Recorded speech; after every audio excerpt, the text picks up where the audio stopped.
So I know there's a lot of change and there's a lot of fear. I know. I'm on Facebook. Holy crap, are people losing their shit? Yep. And it doesn't surprise me because the amount of vitriol and hate and the illusion of separation and fear that's been going on for about a year makes sense that we ended up where we are. The good news is all we need is now. And there is no external change that needs to happen to bring us to peace, because guess what? Everything's going to change anyway. You can't push the river.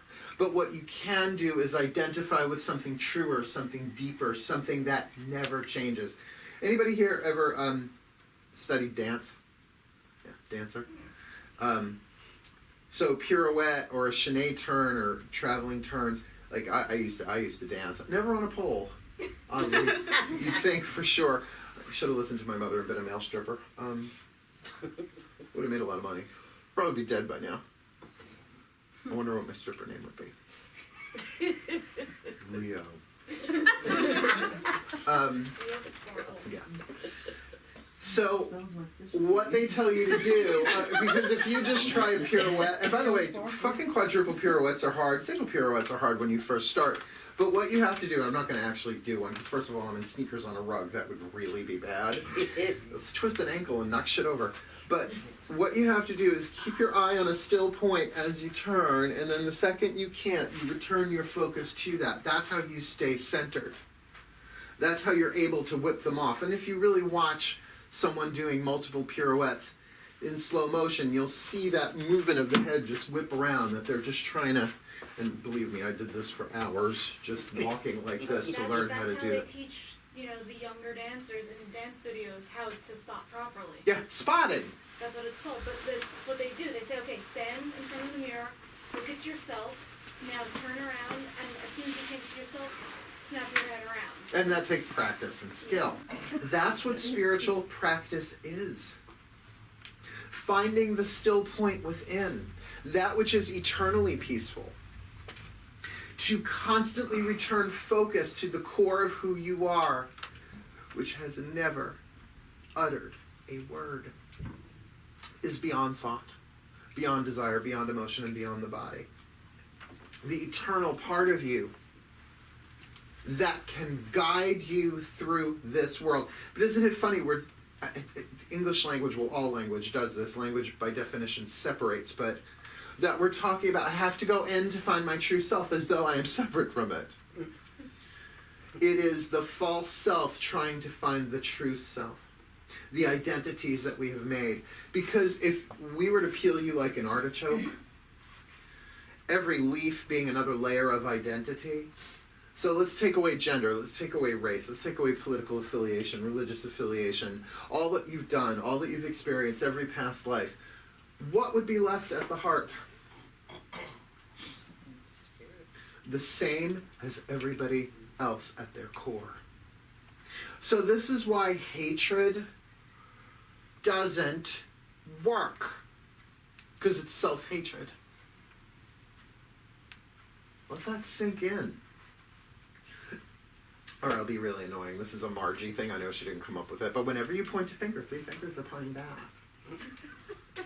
Well, it's true. It's true. It's a 12-step thing. Yeah, because we're all one. We are all one. We are one spirit.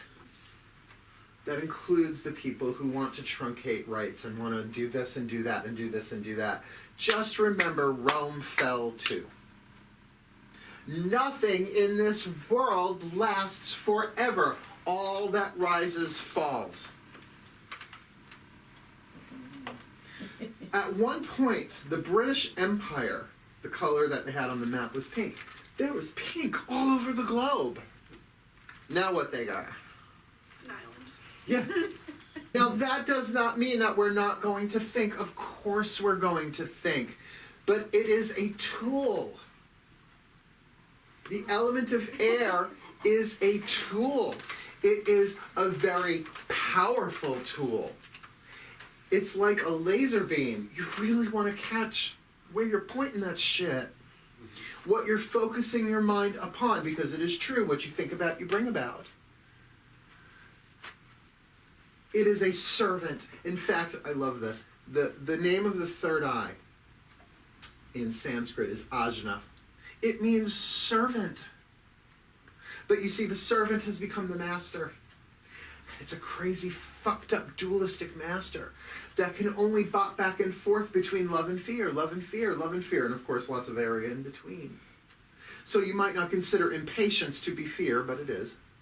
You might not consider happiness to be love, but it is. It's the spectrum. Yeah? Our desires spur us towards action. Desires are essential. You know, I tried to do the desire list thing. That lasted about 15 minutes. Right? Surrender your desires and you will find peace. Yeah, except when you're cold, you're desiring to be warm. And when you're boiling hot, you're desiring to be cold. And when you're thirsty, you're desiring for something to drink, and on and on and on and on and on. But how easy is it to be possessed by a desire? Very. When you identify with it that I will not be happy until. I will not be at peace until. And by the way, is that ever until something inside of me shifts? No. It's like, I will be happy when this external thing happens. You have placed the cart before the horse. How many of you consider yourselves to be happy people? You're not. You're not even people. See, that's how distorted our sense of identity is. You're not even fucking humans. You're ghosts in the machine. You're eternal spirit beings. You are God in bodies.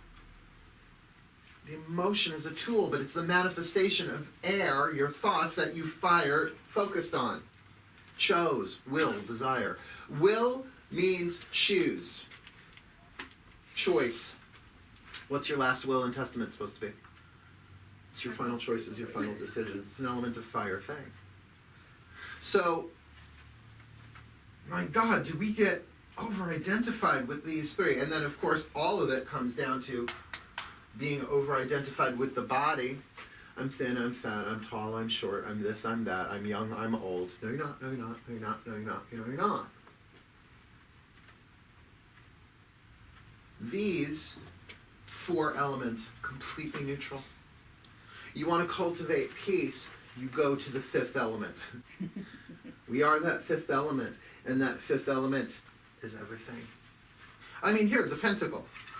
What do we teach? That when you have air, fire, water, and earth together, spirit is present. But really, it's the other way around. That spirit refracted, split into the illusion, becomes these other four elements. That we have the opportunity to do something now that really only happens when we're up to our nose in crazy, in dysfunction, in challenge. To reach for something deep inside that transforms us. Here's a funny word, individually. But when a word starts with IN, what does that usually mean? When the prefix is in or un? Not. So individual. What does that word really mean? Undivisible. Undividable. Not dividable. And yet we've taken the exact opposite to be its true meaning. See, that's why fucking words, man. And I'm verbal. No. I am verbal. Don't ask me to do math, but I can give you words. That as witches, and I guess I am assuming that you're all witches or pagans in this room, because otherwise you're in the wrong church, people. You're welcome, but boy.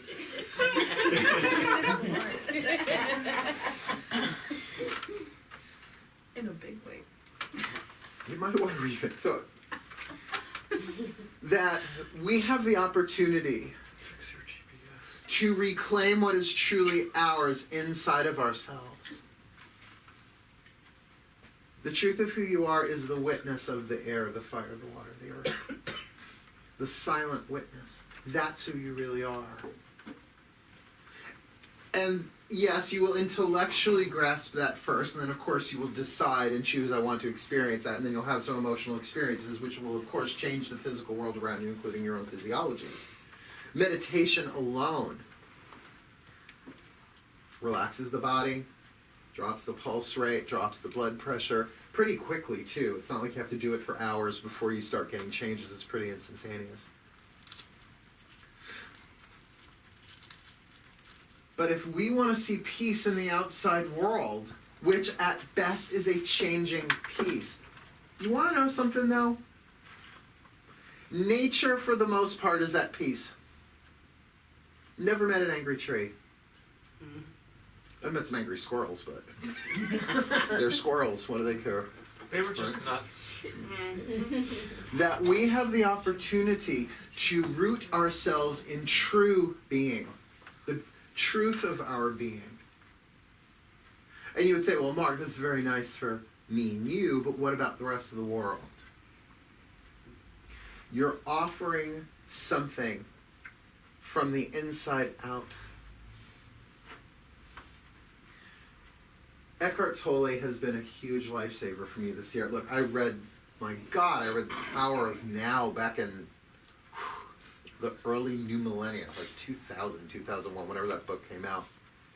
Teeny tiny little thing too, highly recommend it. And I had studied Taoism and Buddhism and all of that, a little bit here, a little bit there, being the eclectic witch that I am. But there are certain things that he suggests in that book. Oh, and now I've already listened to it a couple of times. I'm halfway through New Earth, the audio. I like audio. I put it on the background.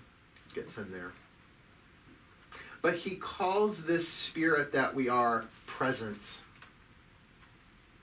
And from presence is awareness. That you are the awareness of air, fire, water, and earth. And that as you maintain that reality, you change. Well, all of these other elements change. As you do not believe the thoughts, but watch them go by. Like songs on the radio. That presence is peace. As you acknowledge a desire and act on it or not, want it or not, know it for the desire that it is fleeting, it will come and it will go. Yeah, want a burger, want a burger. Want a nap, want to sleep. Acknowledge it for the transitional spark that it is. You will no longer be ruled by your desires either. But then we really do need to talk about water a little bit differently. You see, when you were children and something traumatic happened, you probably didn't turn to the traumatizer and say, "Excuse me, I think you're projecting your guilt onto me." You may have, but the rest of us No, I didn't. I did not have those words. I'm sorry, Father, I think your chemicals are a little unbalanced, so, you're taking out your pain on me. Boundaries, Father. Oh, that would have gotten me kicked in the teeth. Oh, yeah. Yeah, we weren't raised like that. So what happened to that fucked up air, fire, and water? Since there's no way you could have processed it, embraced it, made it current. Why? Because, was anybody here, by the way, born to enlightened masters? Just checking. Yeah, okay. Just want to make sure. I didn't want to make a blanket statement. I wasn't. What happens to all of that pain and suffering? It gets stored within the body. It's stored within the body. That is the root of all physical ailments. So what happens to it? What happens to that emotional pain? It's held in escrow, sort of a hellish escrow. Now that sounds like a punishment. You didn't heal. It's like you didn't. Oh my God, I'm having a Mommy Dearest flashback. You didn't eat your rare steak, so you'll have it for breakfast, right? You didn't finish your meal. It sounds like a punishment, but no. It's lead in your system that is calling to be alchemized into gold. The pain body, Eckhart Tolle calls it. And there are individual, not dividable, personal parts of the pain body, personal traumas. I was called faggot at age 5 or 6 by my own brothers, consistently. Which when I went to therapy, I was like, am I really gay, or did I just believe what they told me? And I thank God I had a lesbian therapist. She's like, no, Mark. They don't have that kind of power. Thank you. Oh, and then I really hit her with one. I was like, well, my father was short and fat. My brother was tall and thin, so I find myself attracted to short and fat men or tall, thin men. Is that a problem? And she said the best thing. She goes, I've had this conversation before, and only gay people do this. So therapy, though, about thought was incredibly helpful. And she goes, you didn't give yourself much leeway there. It's really just one or the other. I was like, oh. But that being said, that feeling of humiliation and the fear of humiliation really didn't get resolved until I got on my spiritual path consciously. Now, just to step back for a moment, your spirit, you can't be on anything but a spiritual path. Yes, even those people you think are evil are on a spiritual path because they are spirits. So you can't be off the spiritual path. That you need to let go of. If your spirit, whatever path you're on, is a spiritual path, so this idea of they're on their spiritual path or they're off their spiritual path, go back to your religion of birth if you want to play that game. Because, by the way, if it wasn't for tyrants in this world, there would be no revolution. And if there was no revolution, there would be no evolution. So give thanks for the tyrants. You know, what made the 50s, what made rock and roll really was oppression. Did you know that? Did you know that? There would be no rhythm and blues without pain. That as spirits, one of the things we do here is alchemy. I've been saying for decades, the greatest witch's trick is lemons into lemonade. This is our power, but it's an internal power. And transforming the lead in our emotional system, our pain body. And yes, of course, for myself, there's a good deal of it that is personal, and I'm working through it. But you go down through that, there is a level of collective pain body. The fear of humiliation, the fear of loss of control, which is the fear of chaos. You could even break it down into gender, that there, because by the way, if you think you've only been female or male in every life, try again. You've been everything. At this point, you've been everything. So there is pain that is specifically connected to being female. Being repressed, dominated, burned at the stake. What, you don't think there's a particular area of the collective pain body that's just for witches? Or, by the way, anybody who's ever different? Anybody who's ever persecuted for being different? And yes, it looks like we're headed there again, but guess what? Evolution can't be stopped, but it can be delayed. And that's not about any one particular person or group. That's about each individual. And that's why I'm glad I'm talking to witches. To say, fuck that noise. I will take this fear and this anger, this cup of bitter water, and I will transform it. I will take the bitter lemon and make lemonade. I will evaporate this pain through the power of my awareness. Now, what does that mean? That means in the moment that you feel that fear, rather than feeding it, here's what we usually do.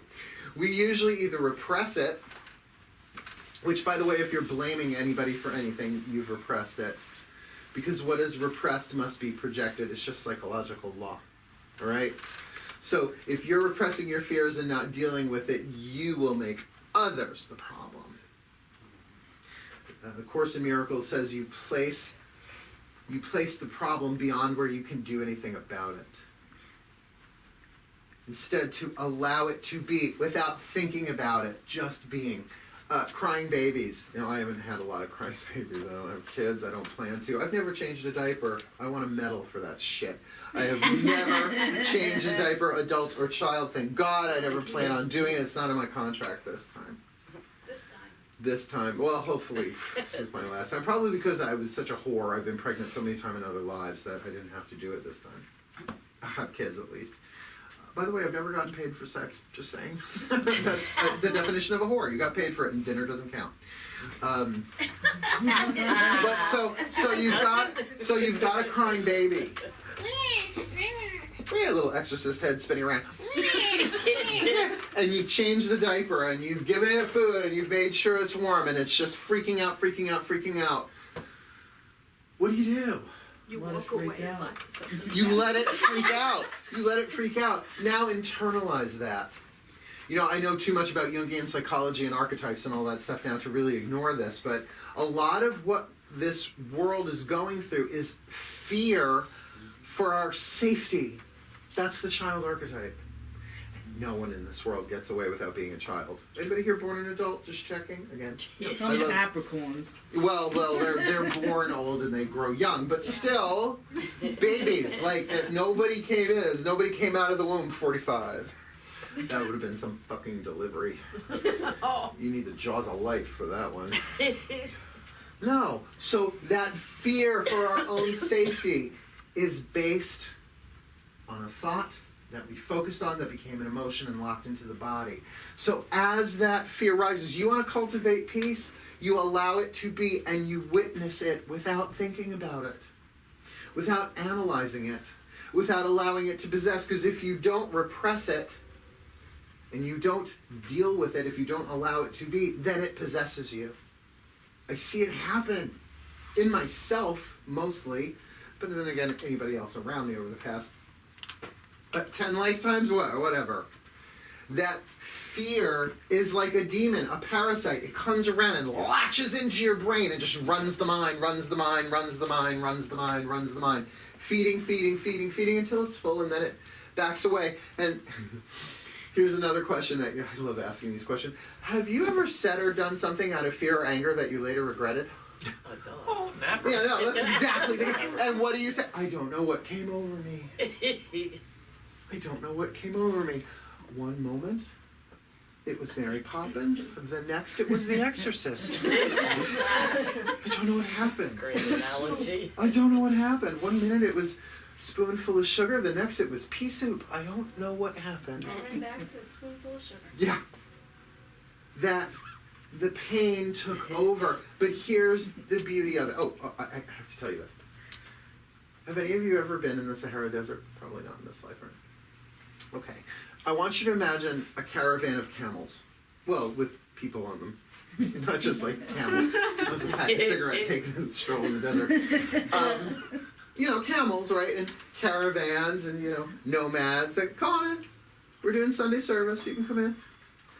So kind of going along their trek, whatever. Do you know that there was somebody here? Have a seat, wherever. We got chairs here, whatever works.